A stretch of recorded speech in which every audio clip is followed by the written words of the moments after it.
My name is Jan Stiefel, and I am an attorney in the Elder Law Unit at Community Legal Aid. There are so many programs available to provide cash and other financial support that it's difficult to know them all. I hope this checklist of benefits and resources will provide you with new and helpful information. It was initially prepared by Community Legal Aid in the spring of 2020 to be provided in-person presentations that were cut short by the COVID-19 pandemic. The first program I would like to describe is fuel assistance, which is available to both renters and homeowners. Applications are accepted during the heating season of November 1 to April 30th. It's also known as LIHEAP, or Low Income Home Energy Assistance Program. Locally, it's administered by the Berkshire Community Action Council, and there is the phone number and the link for that program. For the heating season of November 1, 2019 to April 30, 2020, the income limit for a single individual was $37,360, and for a two-person household, $48,855. If a person qualified for weatherization and electric conservation programs, they would also qualify for fuel assistance, and they would be getting an energy assessment once the application was approved. Priority is given to households with elderly or handicapped individuals. The services can include energy efficient light bulbs and even replacement of refrigerators, freezers, and high energy window air conditioners. Another option for homeowners is heating system repair and replacement. Clients who are homeowners and eligible for fuel assistance can have their heating systems repaired or even replaced through this program. Moving on to health-related financial assistance, there is the Medicare Savings Program for Medicare beneficiaries. The coverage is of the Medicare B monthly premium, typically $144.60 in 2020. The program provides coverage by the state of Massachusetts of that monthly premium.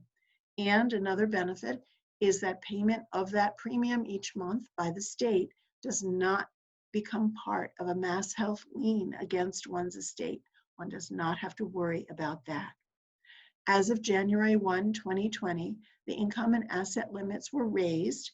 The income limit was raised to 165% of the federal poverty level, which for an individual in 2020 is $1,738 a month. For a married couple, $2,346 a month. The asset limit for an individual was raised to $15,720, and for a couple, $23,600.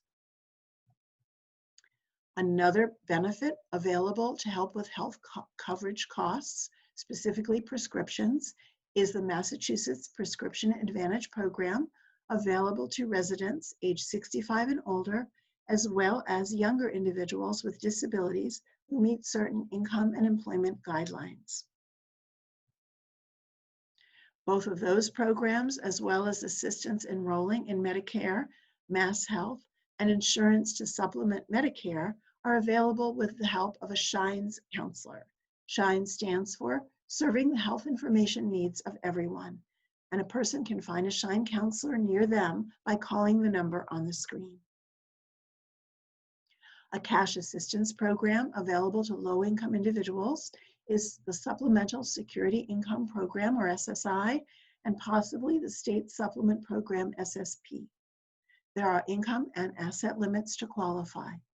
For individuals age 65 and older or under age 65 who meet the disability criteria of the Social Security Administration. If a person qualifies for SSI or SSP, they have automatic Mass Health. The SSI payment in 2020 is $783. And for individuals age 65 and older, the SSP payment can be $128.82 on top of that. For individuals under age 65 with a disability, The SSP payment can be $114.39 on top of the federal benefit. However, living arrangement matters. A person living alone gets the highest benefit. In a shared situation, a little bit less. In the household of another, less than that. Social Security disability insurance is available for individuals with a qualifying work history who meet the disability criteria of the Social Security Administration and would be payable as long as they remain disabled through full retirement age. We have state veterans program in Massachusetts, and as veterans may also be eligible for veterans assistance through the federal government. The benefit may also be available in addition to the veterans for surviving spouses of veterans, dependents of veterans, and for the state veterans benefit, parents of veterans. Every community has a local Veterans Services officer who could be available to help with the state veterans benefits application process, as well as assist with accessing the federal veterans benefits. See your city or town hall in order to find out who your local Veterans Services officer is. This benefit can provide cash assistance, as well as rent and utility arrearage assistance, assistance with unreimbursed medical expenses, and the monthly income payment does not count against SSI or SSP or Mass Health income eligibility. For grandparents raising grandchildren, they might want to consider TAFDC or Transitional Assistance for Families with Dependent Children, available through the local Department of Transitional Assistance. And in September, the income eligibility goes up, allowing for a $350 per child clothing allowance to start the new school year. It also provides categorical eligibility for food stamps, otherwise known as SNAP, as well as Mass Health. There's also access to child support, the $50 pass-through, as well as payments directly to families leaving TFDC, as well as assistance with enforcing and improving existing child support orders.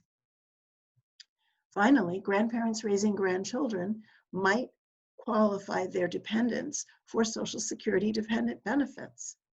If your minor grandchild's parents are dead or disabled prior to your Social Security eligibility, and you have cared for the children in your United States residence for at least a year before eligibility, they may be eligible to collect until age 18 or 19 if still in high school.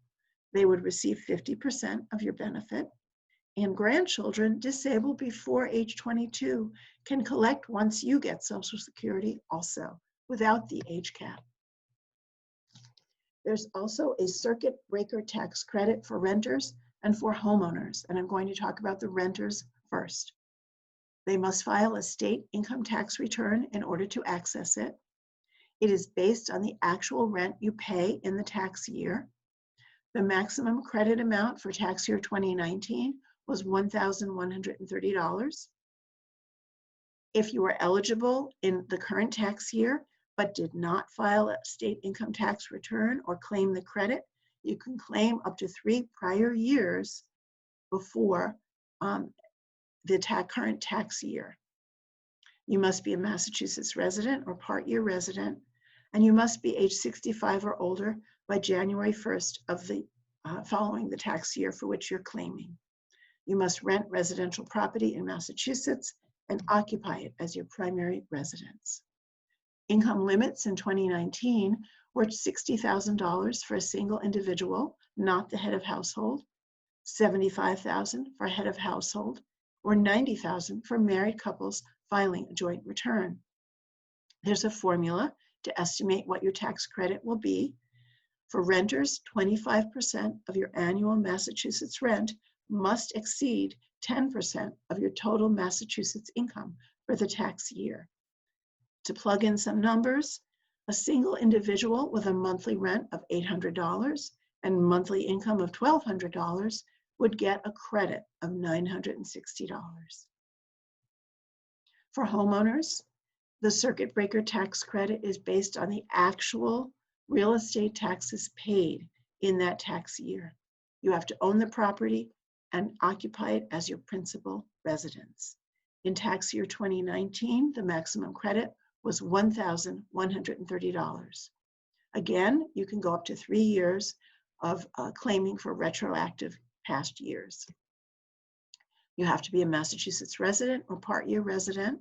You also must be 65 or older by January 1 of the following that tax year. And you have to file the personal income tax return. The limits are the same: $60,000 for a single individual, not head of household, $75,000 for the head of household, and $90,000 a year for married couples filing a joint tax return. There's a limit on the value of the principal residence of $800,000. If you're a homeowner, the formula is to add together your property tax payment plus half your water and sewer expense, and it must exceed 10% of your total Massachusetts income for the tax year. So for a married couple filing a joint return with income of $36,000 a year, 1/2 of their annual cost of water and sewer plus real estate for the year of $4,500 would get $900. There are also in North Adams real estate exemptions, deferrals, and work-off based on age 70 by July 1, if a person is a veteran or if a person is blind. There's also deferral if you're 65 by July 1, and you have to file within 3 months of the tax bill. There's a seniors and veterans tax work-off program of up to $1,500 a year for individuals age 60 and over, or $1,000 per year for veterans of any age. The income limit, for instance, for a household of 1 is $44,168, or for a household of 2, $57,759.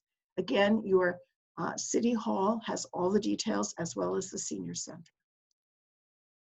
There's also HOME, which stands for Homeowner Options for Massachusetts Elders, and it's for individuals who are house rich but might be cash poor, to enable them to age in place by providing a way to pay for property and mortgage, property tax arrearages, mortgage arrearages, health needs, home repairs or renovations or adaptations, monthly income supplements, using home equity after carefully counseling to budget and utilize all available public income maximization programs such as I just reviewed. The qualifications are that the person must be a Massachusetts homeowner with only 1 residence, be 60 years of age or older, or 50 years of age and older if in jeopardy of losing your home, with annual income of less than $30,000 for an individual and $40,000 for a couple. Another agency that provides assistance in this area is Berkshire Housing Development Corporation and Housing Services, and their phone number is there. They run the RAFT program for renters, which is called Residential Assistance for Families in Transition. It's a homelessness prevention program, and it provides short-term financial assistance to low-income families who are homeless or at risk of becoming homeless. It can provide help with moving assistance, rent and utility arrears, rental stipends, and utility bills. It can help pay security deposit, utility startup costs, first and last month's rent, and furniture.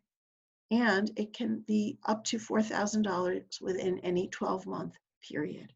This will be critically important to individuals who might have faced COVID-19 related financial duress.